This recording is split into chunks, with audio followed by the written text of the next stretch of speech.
small space. That can be a hotel gym, balcony, bedroom, somewhere where maybe you haven't got a lot of space, maybe you haven't got any equipment. All you need for this is something to have underneath you, ideally a mat or just something that can cushion the floor beneath your feet.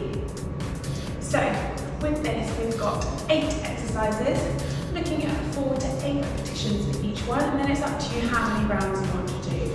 Try and have something to warm you up a little bit first, maybe just some gentle breath work on that work, and then as we go through the circuit, things get a little bit more challenging, so you should feel nice and warm like I am by the time you get to your 8th exercise. So for this one, I will be talking you through each exercise. You will then have a version that will continue afterwards with the circuit where there is no talking.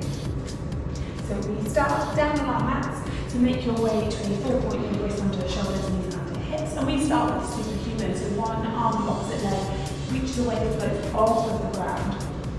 You may want to fold your mat or put a cushion or knee pad underneath the knee if you need.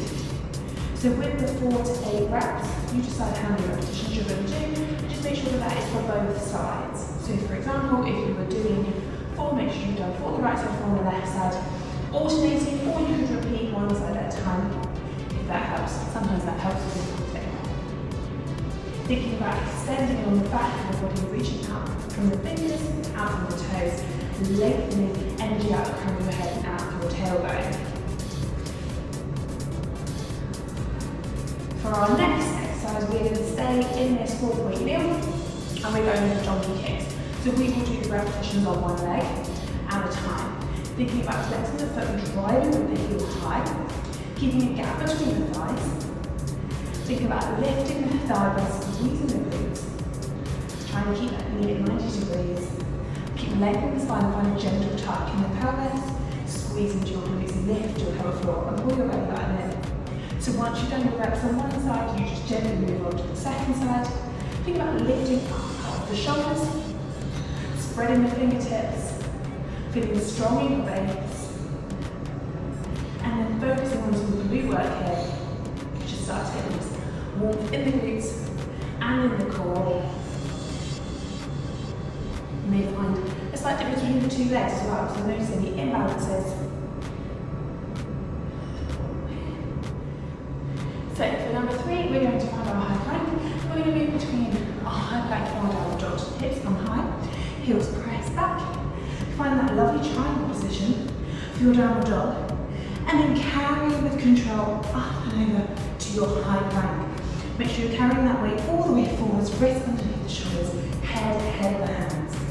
And think about lifting that pelvic floor, pulling the belly button in, tucking the pelvis and squeezing the glutes. Feel really strong in that high plank, and remember to breathe. You can rest in between whenever you need. Lovely stuff.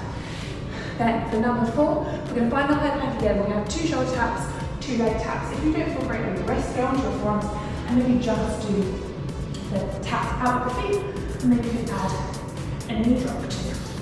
The idea is that we're just trying to hold this plank for an extended period of time, thinking about trying to keep that weight forwards, keep that core tight.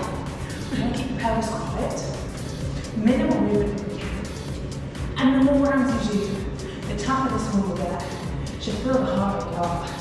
Should feel the challenge on the core, the challenge on the shoulders. Nice deep breath.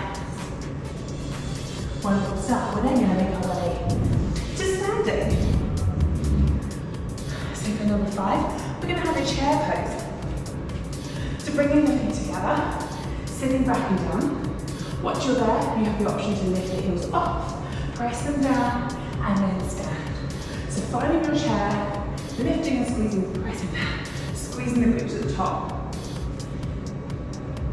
Think about extending the spine, energy out the crown of the head, sending the hips away as you sit down. Feel that warmth into the thighs, work into the calves and the feet, and the ankle strength with that heel raise. It's a good little test for the balance too. Next exercise, our feet are going wide, finding a lovely wide second, wrapping around and turning it out. We're bending low, plié, and squeeze and stretch. So this one is really great for getting heart rate up, for the blood pumping across all of the body, Imagine you are the piece of bread in the toaster, straight down, straight up, keeping that pelvis underneath the shoulders, pelvic tucked underneath, pelvic floor lifted, and belly button pulling through to the spine, squeezing the glutes to the top. 4, our next exercise is we're going to take ourselves down to Palma. And we start sat upright, arms lifted above the head. We're going to curl down to find our C curl. So we find this lovely curve, tucking the tailbone under, pressing the lower back down towards the mat. And then we find a rotation by pulling the elbow back in the centre, and lifting. Now here you could do alternating sides, or you could keep repeating on your first side, and then just make sure, like with the donkey kicks, you then repeat on your second side so that you're nice and balanced. Each time testing yourself as you lower down, hopefully finding that little shaking point, really pulling the belly button in, and a big exhale at the top. And remember, movers, nice deep breaths, nice steady pace, and you just rest whatever you need.